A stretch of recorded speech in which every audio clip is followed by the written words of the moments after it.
Doctor صاحب یہ فرمائیں کہ اس میں جو ہمارے مختلف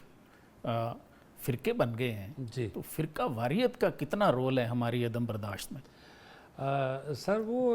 بہت زیادہ رول ہے اس کے اندر نا. وہ بیسیکلی اگر وہ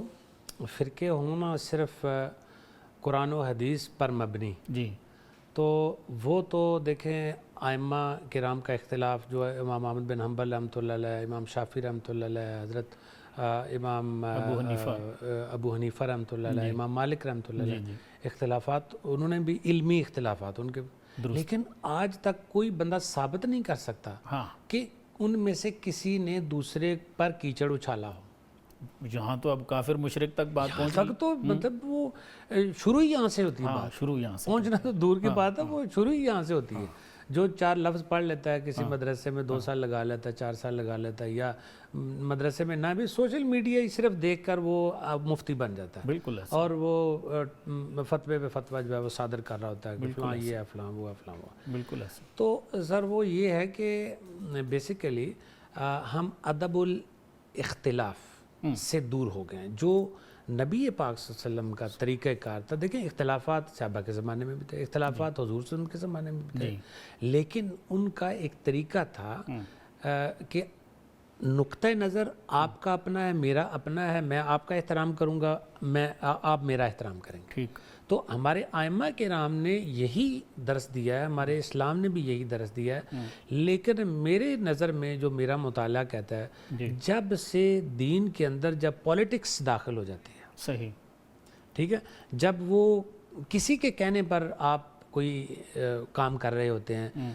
دین کے اپنے جذبے سے نہیں کر رہے ہوتے, آپ قرآن و حدیث کے ساتھ جڑ کر نہیں کر رہے ہوتے, بلکہ خارجی اثرات آپ کے اوپر وہ اثر انداز ہو رہے ہوتے ہیں اور آپ ان کے تحت وہ آگے کوئی انیشیٹو لے رہے ہوتے ہیں, اس وقت پرابلم پیش آتی ہے. درست. اس وقت پھر آپ اپنے وہ جو اسلام کا جو دائرہ ہوتا ہے جس میں وہ رکھنا چاہتا ہے آپ کو, جس کے اندر امن بھی ہے, جس کے اندر سکون بھی ہے, جس کے اندر علم بھی ہے, جس کے اندر حلم بھی ہے, جس کے اندر برداشت بھی ہے, جس کے اندر ہر چیز موجود ہے, اختلافات کے باوجود آپ پرسکون زندگی بسر کر سکتے ہیں. صحیح, ٹھیک ہے, یہ جو منہج ہے نا یہ اسلام نے دیا ہے. اور ہم نے اپنے یونیورسٹی میں ادب الاختلاف ایک پورا سبجیکٹ جو ہے وہ بچوں کے لیے رکھا ہے, کیونکہ ہمارے پاس مختلف مدارس یعنی مکاتب فکر کے اسٹوڈنٹس آتے ہیں, ایم ایس میں داخلہ لیتے ہیں, تو ہم نے ان کے لیے اسپیشل یہ رکھا ہے تاکہ ان کے اندر نا وہ آئے, مطلب ایک دوسرے کے ساتھ برداشت کریں, ان کا نقطہ نظر سن سکیں, اور ہم ایسی فضا مہیا کریں اسٹوڈنٹس کو کہ جس کے اندر ان کو پتہ چلے کہ دیکھیں یہ اپنی بات کر رہا ہے تو اس کے پیچھے لاجک ہے, اس کے دلائل ہیں, قرآن و حدیث کی روشنی میں اگر وہ اپنی بات کر رہا ہے تو مجھے برداشت کرنا چاہیے, مجھے سننا چاہیے. جب میری باری آئے گی میں اپنے دلائل دے گا, وہ سنیں. تو سننے والوں کو بھی, ناظرین کو بھی, سامعین کو بھی ایک اچھا تاثر جائے گا کہ یار یہ جو علم والے لوگ ہیں نا یہ آپس میں لڑتے نہیں ہیں, یہ آپس میں بڑے پیار سے بات کرتے ہیں. اختلافی نقطہ نظر بھی ہوتا ہے لیکن اس کے باوجود یہ ایک ٹیبل پہ کھاتے ہیں, پیتے ہیں, بیٹھتے ہیں. میں اپنے اسٹوڈنٹس کو بھی یہی کہتا ہوں کہ دیکھو میں نے جب سے عربی میں اسپیشلسٹ ہوا ہوں, جو میں نے P H D Arabic language میں کی ہے, تو میرے نا بہت سارے اختلافات ختم ہو گئے. درست. کیوں کہ میرا ڈائریکٹ قرآن سے رابطہ ہو گیا, میرا ڈائریکٹ حدیث سے رابطہ ہو گیا. مجھے پتہ چل جاتا ہے کہ یہ بندہ جو ہے نا یہ کس ٹون سے بات کر رہا ہے اور کس مقام سے بات کر رہا ہے. بالکل ٹھیک. اس لیے مجھے وہ اثر انداز نہیں ہوتے جو عام لوگوں پر اثر انداز. تو میں ان کو نصیحت کرتا ہوں کہ عربی زبان سیکھو, میں سکھاتا بھی ہوں, میں یہاں پہ یونیورسٹی میں عربک کا سبجیکٹ بھی پڑھا رہا ہوں ساتھ ساتھ. تو میں کوشش کرتا ہوں کہ یہ سر جب تک ہماری قرآن و حدیث کے ساتھ ڈائریکٹ ہماری اپروچ نہیں ہوگی بالکل ٹھیک, تب تک ہم یہ جو تراجم اور تفاسیر اور ایک بندے نے ایک ترجمہ پڑھ لیا, دوسرے نے دوسرا پڑھ لیا, وہ اس نے حرف آخر سمجھ لیا, وہ اس کو حرف آخر سمجھ, اور آپس میں ایک دوسرے کے ساتھ بدست و گریبان ہو گئے. تو یہ چیزیں تب تک ختم نہیں ہو سکتی جب تک ہم قرآن و حدیث کو اپنا ثالث، کیونکہ مسلمان دیکھیں نا، یا تو ہم ایک طرف ہو جائیں، صحیح صحیح، یہ جو ہم نے وہ بنایا ہوا ہے نا جی سر، کہ میں نے ادھر سے بھی وہ جیسے پنجابی میں کہتے ہیں نا، وہ جملہ تو ایسا ہی ہے، نالے چوپڑیاں نالے دو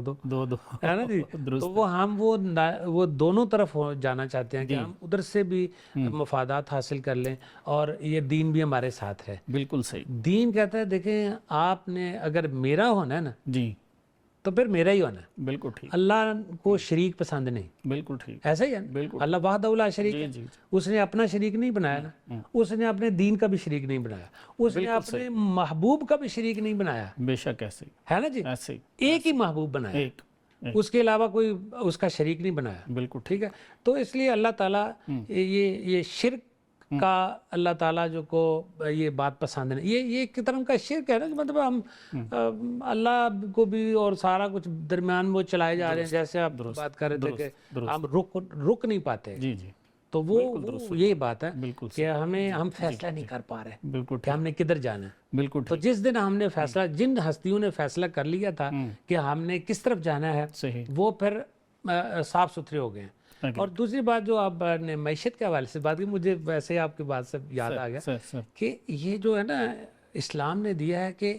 بیلنس قائم کرو، جیسے ڈاکٹر صاحب فرما رہے تھے۔ اب اگر موجودہ معاشرے میں دیکھیں تو مجھے واحد ایک ہی امید کی کرن جو نظر آتی ہے، اگر اس منہج کو ہم اپنا لیں۔ صوفیہ کرام کو آپ دیکھیں، صحیح، ان کے جو آستانے ہیں، جو کچھ وہاں پہ اسلام کے خلاف ہو رہا ہے، اس کو ہم بالکل تسلیم کرتے ہیں، اور اس کو ختم کرنے کے لیے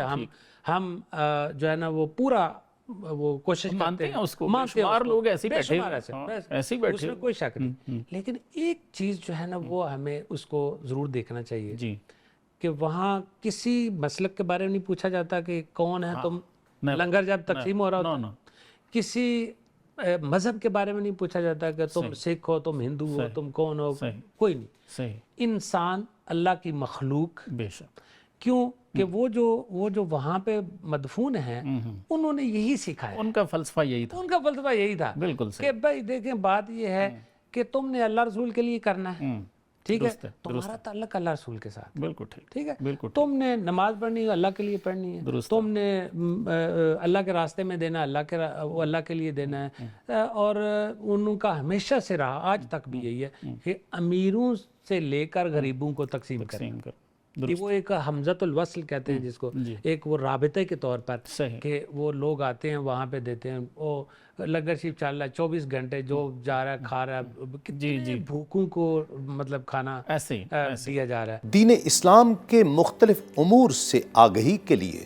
ابھی سنو نیوز کا یوٹیوب چینل سبسکرائب کیجئے اور بیل آئیکن کا بٹن ضرور پریس کیجئے۔